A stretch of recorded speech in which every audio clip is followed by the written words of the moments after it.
Good morning बच्चों। आज की क्लास में हम लोग बातचीत करने वाले हैं क्लास 9th के चैप्टर 1 के मैटर और सराउंडिंग, जिसका नाम है उसके फेज ट्रांसफॉर्मेशन टॉपिक के बारे में बात करेंगे।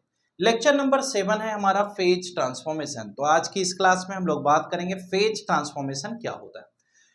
फेज को दूसरे नाम से हम जाने तो हम स्टेट कहते हैं, यानी कि फेज में अगर ट्रांसफॉर्मेशन करना हो या स्टेट में ट्रांसफॉर्मेशन हो तो वो कैसे पॉसिबल है, इसी के बारे में हम बात करेंगे। और साथ ही साथ हम ये भी बताएंगे कि टेम्परेचर का क्या रोल होता है, यानी कि जो आप हीट करते हो किसी सिस्टम को, किसी स्टेट को, किसी सॉलिड को, लिक्विड को, गैस को, तो हीट करने पर क्या क्या चेंजेज आते हैं और क्या चेंजेज आते हैं और कैसे हम इस फेज ट्रांसफॉर्मेशन को पढ़ पाते हैं। तो चलिए देखते हैं आज की क्लास, जहां पर हम बात करेंगे आपके साथ फेज ट्रांसफॉर्मेशन, यानी हमारा टॉपिक है बेटा व्हाट इज फेज ट्रांसफॉर्मेशन। तो चलिए स्टार्ट करते हैं। What is phase transformation?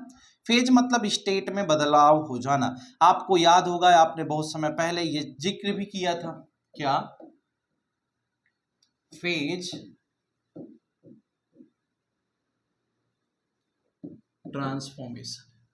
जैसे अगर हम फेज ट्रांसफॉर्मेशन का जिक्र करें तो ये एक बहुत बेसिक सा सवाल है बेटा कि जैसे कोई सॉलिड सब्सटेंस आपको दिया जाता है तो सॉलिड को हीट करके हम लिक्विड में कन्वर्ट करते हैं। कोई लिक्विड दिया जाता है तो उसको हीट करके गैस में कन्वर्ट करते हैं, है ना। गैस को कूल करके लिक्विड में कन्वर्ट करते हैं, लिक्विड को कूल करके सॉलिड में कन्वर्ट करते हैं। तो ये सब कैसे पॉसिबल हो पाता है, यानी कि आप जो कह रहे हैं ये सब चेंजेस कैसे आते हैं, इसी के बारे में हमें बातचीत करना है। और साथ ही साथ हम ये भी डिस्कस करेंगे कि इस फिनोमिना को हम कहते क्या है। जैसे किसी सॉलिड को आपने हीट किया, हीट करके अगर लिक्विड में कन्वर्ट किया तो इस प्रोसेस को या इस फिनोमिना को क्या कहते हैं। यानी कि जब आप किसी सॉलिड सब्सटेंस को हीट करके लिक्विड में कन्वर्ट करते हो तो ये प्रोसेस का नाम हम क्या देंगे, इस पर भी हम बातचीत करेंगे। जैसे एक छोटा सा सवाल हम पढ़ते हैं, हमने ये कहा कि अगर हमें कोई सॉलिड दे दिया जाए, ठीक है, उसको हम हीट करते हैं, ठीक है, हीट करेंगे तो क्या बन जाएगा, कहें लिक्विड बन जाएगा, कहते हैं। और अगर कोई लिक्विड दे दिया जाए उसको हीट करोगे तो गैस बन जाएगा, कहें हाँ बिल्कुल सही बात है। यानी कि सॉलिड को हीट करके हम क्या करते हैं, लिक्विड बनाते हैं, लिक्विड को हीट करके हम गैस बनाते हैं। हीटिंग से कोई सॉलिड लिक्विड में कैसे कन्वर्ट हो जाता है, यही बात आज हम आपको समझाते हैं। जैसे अगर एक छोटा सा सवाल हम आपके साथ शेयर करें, हम कहते हैं कोई भी सॉलिड अगर हमें दिया जाता है, जब उस सॉलिड को हम हीट करते हैं यानी कि हम उस पर टेम्परेचर देते हैं, तो टेम्परेचर देने की वजह से, वैसे भी सॉलिड के अंदर हमने बातचीत पहले भी की है कि सॉलिड के जो पार्टिकल्स होते हैं वो एक पॉइंट पर फिक्स होते हैं। यानी सॉलिड के पार्टिकल्स की काइनेटिक एनर्जी क्या होती है, बिल्कुल जीरो की कहानी है। यानी कि उनके पार्टिकल्स वाइब्रेट करते हैं अपने फिक्स पॉइंट पर, ना कि मूव करते हैं। यानी कि हम कहते हैं कि सॉलिड के अंदर जो पार्टिकल्स पाए जाते हैं, जो एटम्स होते हैं, वो अपने फिक्स पॉइंट पर उनके अंदर वाइब्रेशन होता है, वो हिलते नहीं हैं बल्कि झंझनाते हैं, ऐसे समझिए। लेकिन जब हम हीट करते हैं किसी सॉलिड को, हीट करने पर क्या होता है, उनके पार्टिकल्स की झंझनाहट और बढ़ जाती है, यानी उनके पार्टिकल्स के अंदर वाइब्रेशन का फिनोमेना और इंप्रूव हो जाता है।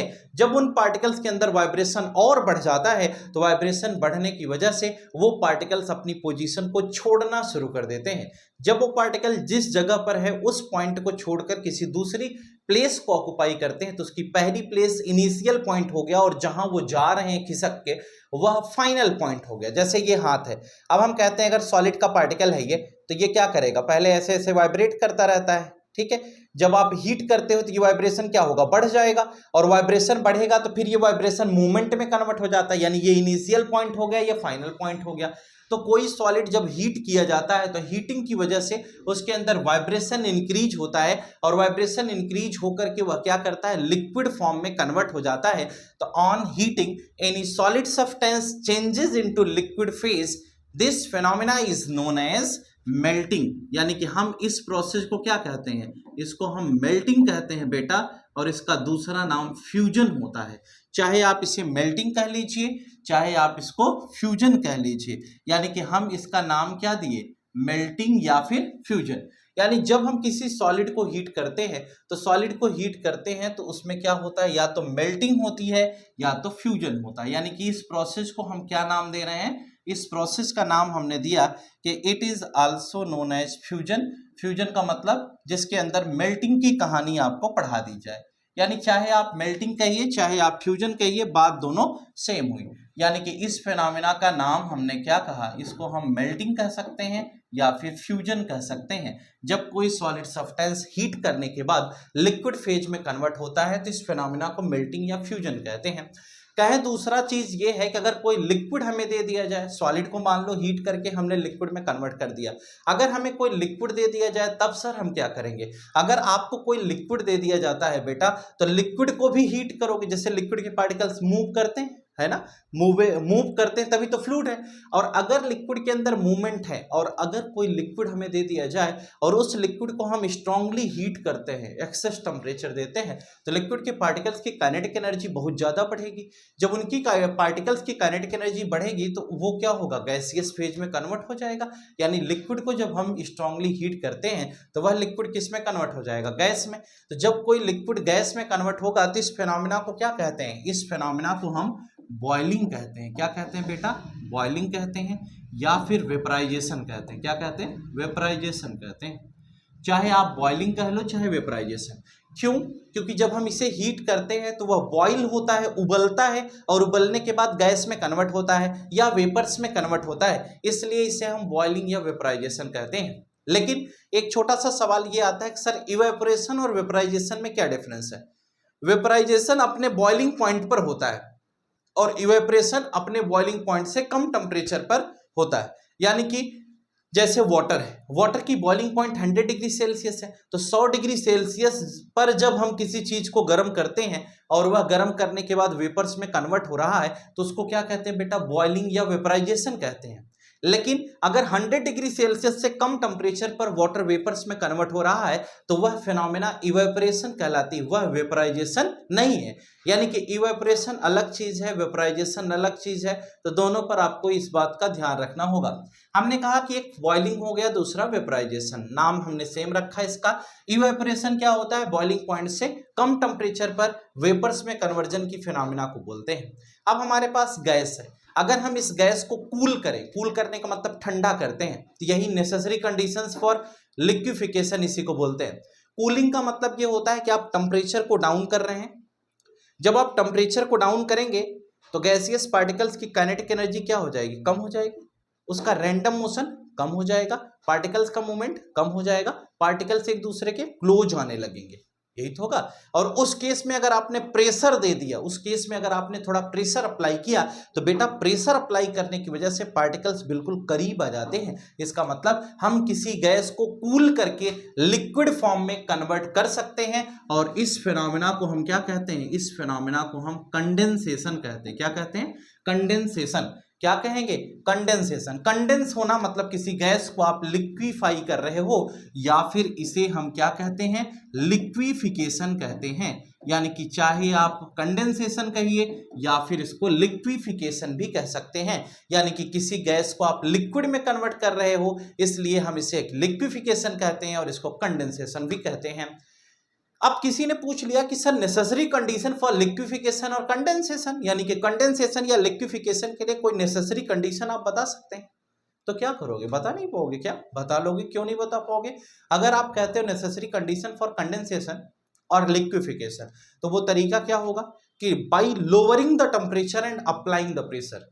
यानी जब आप टेम्परेचर को घटाते हो, प्रेशर को बढ़ाते हो, यानी कि टेम्परेचर को घटाना, प्रेशर को बढ़ाना, यही एक कंडीशन है लिक्विड को पा जाना। यानी जब किसी गैस को हम लिक्विफाई करते हैं तो उसके लिक्विफिकेशन के लिए हमें क्या करना होता है, हमें प्रेशर बढ़ाना होता है और उसका टेम्परेचर घटाना होता है। यानी by lowering the temperature and applying the pressure we can condense any gaseous substance into liquid phase. यानी किसी गैस को हम क्या कर सकते हैं बेटा, लिक्विड में कन्वर्ट करते हैं। जैसा कि अभी हमने बताया नेसेसरी कंडीशन फॉर कंडेंसेशन, फिर से सुनिएगा बेटा, नेसेसरी कंडीशन फॉर कंडेंसेशन अगर कोई आपसे पूछ लेता है तो आप क्या बताओगे। कंडेंसेशन के लिए नेसेसरी कंडीशंस होती हैं कि आप टेम्परेचर को घटाएंगे, यानी by lowering the temperature and applying the pressure. यानी कि जब आप क्या करते हैं, टेम्परेचर को घटा देते हैं और प्रेशर को बढ़ाते हैं। तो टेम्परेचर के घटाने पर पार्टिकल्स की काइनेटिक एनर्जी कम हो जाती है, जिसकी वजह से उसका मूवमेंट स्लो हो जाता है, पार्टिकल पास पास आने लगते हैं। और इस केस में अगर आप पिस्टन से प्रेशर लगा देते हैं तो वह गैस आसानी से लिक्विफाई हो जाती है। इस फेनोमेना को लिक्विफिकेशन या कंडेंसेशन के नाम से जानते हैं। अब देखिए, कंडेंसेशन या लिक्विफिकेशन तो एक बात हो गई बेटा। हम कहते हैं अगर लिक्विड को हम सॉलिड में कन्वर्ट करें, यानी कि जैसे कोई लिक्विड सब्सटेंस, जैसे आज देखो आज के घर में फ्रीज है हमारे यहाँ, है ना, तो फ्रीजर में हम क्या करते हैं, बॉटल डाल देते हैं, बॉटल डाल करके छोड़ देते हैं, 2-3 दिन या 20 घंटे 10 घंटे 12 घंटे बाद निकालते हैं तो बिल्कुल जम जाती है बॉटल, यानी कि एकदम बॉटल में क्या होता है, बर्फ जम जाती है। ये क्या है, ये यही तो है, लिक्विड को आपने सॉलिड में कन्वर्ट किया। तो जो आप बर्फ बनाते हैं उसमें क्या करते हैं, किसी लिक्विड सब्सटेंस को आप आसानी से सॉलिड में कन्वर्ट कर लेते हैं। तो किसी लिक्विड को जब आप सॉलिड में कन्वर्ट करते हैं तो इस फिनोमेना को क्या कहते हैं, इस फिनोमेना को हम फ्रीजिंग कहते हैं, है ना। फ्रीजिंग मतलब लिक्विड सब्सटेंस को आप सॉलिड में कन्वर्ट कर रहे हैं। इसमें भी आप क्या करते हैं, आप टेम्परेचर ही तो घटा रहे हैं, यानी कि जब कूलिंग का मतलब क्या होता है, ये जो प्रोसेस इधर से इधर आ रही है ये सब कूलिंग पे है, इधर से इधर जाना हीटिंग पे है, यानी कि टेम्परेचर बढ़ाओगे तो इधर से इधर जाओगे, सॉलिड से लिक्विड, लिक्विड से गैस, लेकिन गैस से लिक्विड के लिए कूलिंग यानी टेम्परेचर घटाना पड़ेगा, लिक्विड से सॉलिड के लिए कूलिंग यानी टेम्परेचर घटाना पड़ेगा। और अभी हमने इसके पहले लेक्चर में आपको टेम्परेचर के बारे में डिटेल में बात समझा दी थी, टेम्परेचर क्या है कैसे है।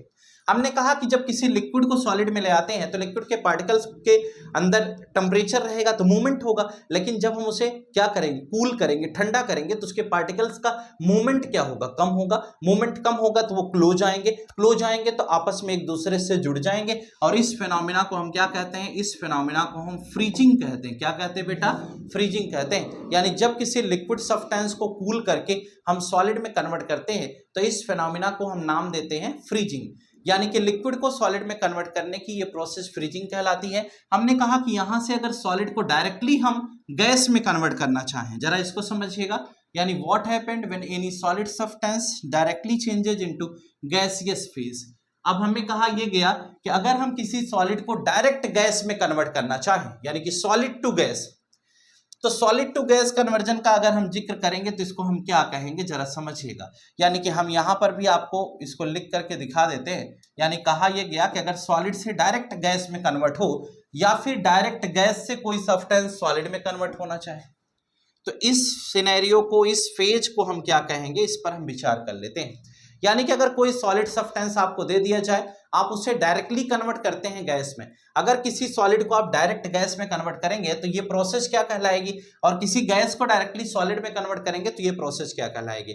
सॉलिड को डायरेक्टली जब आप गैस में कन्वर्ट करते हैं तो ये फिनोमेना आपका क्या कहलाता है, इसको हम बोलते हैं बेटा सब्लिमेशन। क्या कहते हैं, सब्लिमेशन। सब्लिमेशन का मतलब होता है यह एक ऐसी प्रोसेस है जिसमें किसी सॉलिड सब्सटेंस को डायरेक्टली क्या कर देते हैं, गैस में कन्वर्ट करते हैं without changing into liquid phase. यानी कि आप लिक्विड बिना बनाए ही सॉलिड को गैस में कन्वर्ट कर दे रहे हैं। लेकिन अब सवाल ये उठता है कि ऐसा कैसे पॉसिबल हो सकता है कि किसी सॉलिड को डायरेक्ट गैस में कन्वर्ट कर दिया जाए। बेटा, किसी सॉलिड को डायरेक्ट गैस में कन्वर्ट कर दिया जाए, अगर ये क्वेश्चन आपसे पूछ लिया जाता है तो आपको घबराने की कोई जरूरत नहीं। आपको समझना होगा कि अगर आप सॉलिड को डायरेक्टली गैस में कन्वर्ट कर रहे हैं तो वो कोई वोलेटाइल सब्सटेंस होगा जिसके अंदर बॉन्डिंग वीक होगी, जो हीट पाते ही डायरेक्ट वेपर्स में कन्वर्ट हो जाता होगा। तो उसके अंतर्गत जैसे हम एग्जाम्पल में बात करें तो सब्लिमेशन के एग्जाम्पल में हम पढ़ते हैं अमोनियम क्लोराइड हो गया, नेप्थलीन बॉल हो गई, एंथ्रासीन हो गया, ठीक है। ये सभी क्या होते हैं, कैम्फर हो गया, ये सभी क्या होते हैं, ये ऐसे सॉलिड सब्सटेंस है जो डायरेक्ट गैस में कन्वर्ट होते हैं। जैसे आपके यहाँ कभी आप लैब में जाइए, लैब में अमोनियम क्लोराइड व्हाइट कलर का एक पाउडर रखा होता है, उस व्हाइट कलर के पाउडर को आप एक चाइना डिश में रखिए। चाइना डिश में रखने के बाद आप उसे हीट करिए। जब आप हीट करेंगे तो बेटा ऐसी सिचुएशन में क्या होगा कि वह अमोनियम क्लोराइड डायरेक्टली कन्वर्ट हो जाएगा किस में, गैस में। यानी थोड़ी देर में बाद जब आप देखेंगे तो आपको चाइना डिश में कुछ भी नहीं मिलेगा। यही प्रोसेस है सब्लिमेशन, और यह एक प्रैक्टिकल मेथड है सब्लिमेशन को चेक करने का। यानी चाहे आप इस फेज को समझ लीजिए, चाहे आप दूसरा एग्जांपल समझाऊं आपको, आपके घर का डेली लाइफ का एग्जांपल है, जैसे कपूर, कैम्फर आपने सुना है। आप कुछ मत करिए, आप कपूर के 2-4 टुकड़े लीजिए, आप उसको एक कटोरी में डालिए, आप उसको एक कटोरी में डाल दीजिए और उस हम क्या करते हैं, कपूर जलाते हैं ना, जलाना नहीं है, आप एक कपूर के 2-4 टुकड़े लीजिए कैम्फर के, उसको एक छोटी कटोरी में डालिए, कटोरी को गैस पर रख दीजिए, हल्का सा हीट करिए। आप देखेंगे कि कपूर लिक्विफाई नहीं होगा, यानी लिक्विड स्टेट में आपको कुछ नहीं मिलने वाला है। आप थोड़ी देर बाद देखेंगे कटोरी खाली हो चुकी होगी, यानी कटोरी में कुछ भी नहीं बचेगा, क्योंकि कटोरी में जितना कपूर था वह वेपर्स में कन्वर्ट हो जाता है, गैस में कन्वर्ट हो जाता है। तो जो गैस में कन्वर्ट हो गया, इसका मतलब कपूर क्या हुआ, यह सब्लिमेशन का एग्जाम्पल कहलाएगा। प्रैक्टिकल बेसिस पर अगर हम बात करें, तो आप एक कटोरी लीजिए, उसमें कपूर रखिए, आप कैम्फर, ठीक है, जो पूजा में यूज होता है, उस कैम्फर को आप लीजिए और उसके बाद बर्नर पर आप ले जाकर रख दीजिए, कटोरी को गर्म करिए, थोड़ी देर में आप देखेंगे कपूर उसमें मिलेगा ही नहीं, कैम्फर गायब हो जाएगा। तो कैम्फर का गया कहां, यह सीधा गैसियस फेज में कन्वर्ट हो गया, यानी solid to gas conversion. It is also known as sublimation, यानी इसी को हम क्या कहते हैं, सब्लिमेशन कहते हैं। अब बेटा, अगर हम सब्लिमेशन जान चुके हैं तो हम थोड़ा सा और आगे बढ़ते हैं। हम कहते हैं कि अगर गैस को हमें सॉलिड में कन्वर्ट करना है, अगर हमें गैस को सॉलिड में कन्वर्ट करना है तो हम कैसे कन्वर्ट करेंगे, यानी गैस को सॉलिड में हम कैसे कन्वर्ट करेंगे, ये हमें सीखना है। कोई भी गैसियस फेज आपको दे दीजिए, ठीक है, कोई भी गैस आपको दिया गया, उस गैस को आप किस में ले जाएंगे, सॉलिड में कन्वर्ट करेंगे। जरा ध्यान से सुनिएगा, आप गैस को सॉलिड में कैसे कन्वर्ट करेंगे। एक छोटा सा सवाल, हमने कहा कि आपको कोई गैसियस सिस्टम दे दिया गया, यानी जैसे CO2 के बारे में आपने सुना है, कार्बन डाइऑक्साइड, उस कार्बन डाइऑक्साइड को कूल किया जाता है, ठंडा किया जाता है, और ठंडा करने पर वह सॉलिड CO2 बन जाती है, जिसे हम ड्राई आइस के नाम से जानते हैं। यह इस मेथड को क्या कहते हैं, इस मेथड को बेटा बोलते हैं डिपोजिशन। क्या कहते हैं, डिपोजिशन। और ये फ्रीजिंग का दूसरा मेथड क्या था, सॉलिडिफिकेशन, यानी फ्रीजिंग को हम सॉलिडिफिकेशन के नाम से भी जानते हैं। और अगर किसी गैस को हम क्या कर दें, डायरेक्टली चेंज कर दें सॉलिड में विदाउट फॉर्मेशन ऑफ लिक्विड, यानी लिक्विड फेज के बिना बने ही अगर हम किसी गैस को सॉलिड में कन्वर्ट कर देते हैं, जैसे कार्बन डाइऑक्साइड है, तो कार्बन डाइऑक्साइड को हम क्या करते हैं, हम डायरेक्ट चेंज करते हैं सॉलिड में कूल करके, उसी का नाम ड्राई आइस हम बताते हैं। तो solid CO2 is known as dry ice. तो इस मेथड को हम क्या कहते हैं, डिपोजिशन कहते हैं। और ऊपर जो मेथड हमने बताया, यह मेथड हमारा सब्लिमेशन है, नीचे जो मेथड हमने यूज किया यह डिपोजिशन है, यानी कि solid to direct changes into gaseous state, यानी कि direct conversion of solid substance into gaseous phase is known as sublimation, and direct conversion of gaseous phase into solid state is known as deposition. यानी कि हमने क्या पढ़ा, हमने कहा कि सॉलिड से गैस में कन्वर्ट होगा तो सब्लिमेशन। एग्जाम्पल में हमने camphor, anthracene, naphthalene ball, toilet में आपने देखा होगा जो छोटी छोटी बॉल व्हाइट कलर की गोलियां होती हैं ना, वो स्मेल के पर्पज से डाली जाती हैं, वो क्या है, वो नैप्थलीन बॉल्स बोली जाती है। आपने सुना होगा लोग कपूर की गोलियां यूज करते हैं, लोग कहते हैं ये कपूर की गोली है, वो नैप्थलीन बॉल्स होती हैं। नैप्थलीन बॉल आप देखिए घरों में, जैसे कोई नया बैग खरीद के ले आइए, कपड़े नए खरीद के ले आइए, तो उसमें जो छोटी छोटी गोलियां पाई जाती हैं, एक पाउच में छोटा सा फिल करके वो उसी बैग के साथ, नए कपड़े के साथ रखी जाती है, अलमारी में लोग उसे रख लेते हैं। क्यों ऐसा करते हैं, वो क्या है, वो कहते हैं वो कपूर की गोलियां बताते हैं, वो नैप्थलीन बॉल्स होती हैं, और उसका मेन मकसद ये होता है कि वहां की स्मेल को मेंटेन करके रखना, और उसकी स्मेल वहां पर बरकरार बनी रहती है, और एक लंबे समय तक आप उसे छोड़ देंगे तो उसमें कुछ भी नहीं मिलेगा। क्यों, क्योंकि वह सब क्या हो जाएंगे, गैस फेज में कन्वर्ट हो जाती हैं, यानी कि वह स्मेल के लिए यूज की जाती हैं। आपको पता होना चाहिए ये बात कि वो कौन सी छोटी छोटी गोलियां, वो कपूर की गोलियां जो बोली जाती हैं, वो नैप्थलीन बॉल्स कहलाती हैं, इसका ध्यान रखें। तो सॉलिड से गैस, गैस से सॉलिड का कन्वर्जन हमने आपको सिखा दिया। अब हम इसके और आगे चलेंगे बेटा। हमने कहा कि सॉलिड से लिक्विड में जाएगा तो मेल्टिंग या फ्यूजन होगा, लिक्विड से गैस में जाएगा तो बॉइलिंग या वेपराइजेशन होगा, गैस से लिक्विड में आएगा तो कंडेंसेशन या लिक्विफिकेशन होगा, लिक्विड से सॉलिड में जाएगा तो उसे फ्रीजिंग या सॉलिडिफिकेशन कहते हैं, सॉलिड से डायरेक्ट कन्वर्जन होगा गैस में तो उसे हम सब्लिमेशन कहते हैं, गैस से डायरेक्ट कन्वर्जन होगा सॉलिड में तो उसे हम डिपोजिशन कहते हैं। इस तरह से हमने आपको क्या बताया, इस तरह से हमने आपको मेथड्स बताए। अब हम कहते हैं कि इसके एग्जाम्पल में, सब्लिमेशन के एग्जाम्पल में हमने आपको नैप्थलीन बॉल, एंथ्रासीन और कैम्फर के बारे में बात किया। गैस से सॉलिड यानी डिपोजिशन के एग्जाम्पल में हमने सॉलिड CO2 का जिक्र किया, जिसे हम ड्राई आइस कहते हैं। जो आप देखते होंगे आजकल आइसक्रीम की तमाम गाड़ियां चलती हैं, उसमें ड्राई आइस की फिलिंग होती है। स्टेज डेकोरेशन के पर्पज पर भी हम ड्राई आइस का यूज करते हैं। जैसे देखो ऐसे फुहारे टाइप के निकलते हैं व्हाइट कलर के, वो क्या होते हैं, वह ड्राई आइस का ही कॉन्सेप्ट वहां पर भी बताया जाता है। तो अगर हम ड्राई आइस की बात करते हैं तो ड्राई आइस के ये यूजेज है। चलिए हम इसके और आगे चलेंगे और अगली बात आपसे डिस्कस करेंगे। जैसे अभी तक हम बात कर रहे थे कि कोई भी टेम्परेचर दोगे तो वो बॉईल होगा, हीट होगा, तो वहां से कुछ इंपॉर्टेंट टर्म्स कुछ इस प्रकार से और आ जाते हैं। जैसे आपको यहाँ पर जानकारी के लिए बता दें, एक चीज तो आपको ये जानना होगा बेटा कि सबलाइम क्या होता है, और दूसरा आपको ये जानना होगा कि सब्लिमेट क्या होता है ना। कोई पूछ लिया तो आप कंफ्यूज ना हो, इसलिए इसको जानकारी में होना जरूरी है। सबलाइम का मतलब जिस सॉलिड सब्सटेंस को आप सब्लिमेशन में यूज कर रहे हो, सब्लिमेशन प्रोसेस आपने पढ़ी, आप किसी सॉलिड को डायरेक्टली कन्वर्ट कर रहे हो गैस में, तो जो सॉलिड आपने यूज किया गैस में कन्वर्ट करने के लिए, इसे हम क्या कहते हैं, उसे हम सबलाइम कहते हैं, ठीक है। और जो गैस आपने यूज किया इधर सॉलिड CO2 बनाने के लिए, वो क्या कहलाता है, सब्लिमेट। तो एक को हम सबलाइम कहते हैं और दूसरे को क्या कहते हैं, सब्लिमेट कहते हैं। यानी कि सब्लिमेशन के बाद जो हमें मिलता है वह सब्लिमेट कहलाता है, और सब्लिमेशन में जिस सॉलिड मटेरियल का हम यूज करते हैं वह सबलाइम कहलाता है, ठीक है। यानी कि हम ये भी कह सकते हैं the product which obtained after the sublimation process is known as sublimate, the substance which is used in sublimation process is known as sublime. अब हमने कहा कि सबलाइम और सब्लिमेट की ये कहानी हमने आपको समझा दी।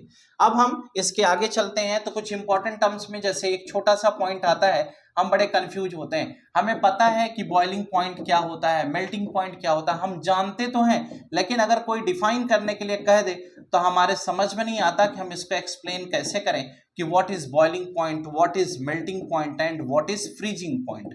सपोज करिए ये क्वेश्चन किसी ने आपसे पूछ लिया कि बॉइलिंग पॉइंट क्या होता है, मेल्टिंग पॉइंट क्या होता है और फ्रीजिंग पॉइंट क्या होता है, तो हम इसमें बड़ा अफसोस जताते हैं क्योंकि हम बात को बता नहीं पाते, हमें समझ में नहीं आता कि व्हाट इज बॉइलिंग पॉइंट, है ना। तो बॉइलिंग पॉइंट क्या है, इसको समझने का एकदम शानदार सा तरीका बताता हूं मैं आपको। हम कहते हैं the temperature at which any substance starts to boil is known as boiling point. यानी कि हम एक डिफिनेशन लिख देते हैं, बाकी आप लिखेंगे। यानी कि the temperature at which any substance starts to boil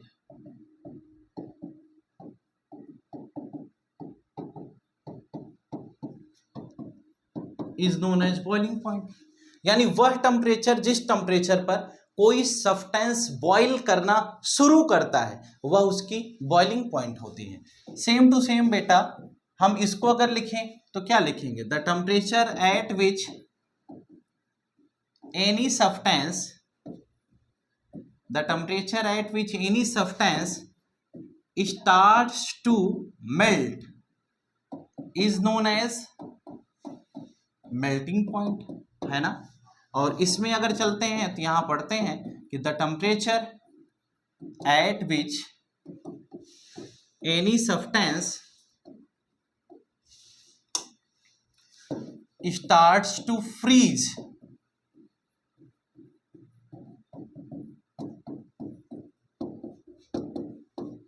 is known as freezing point, BP, MP and FP।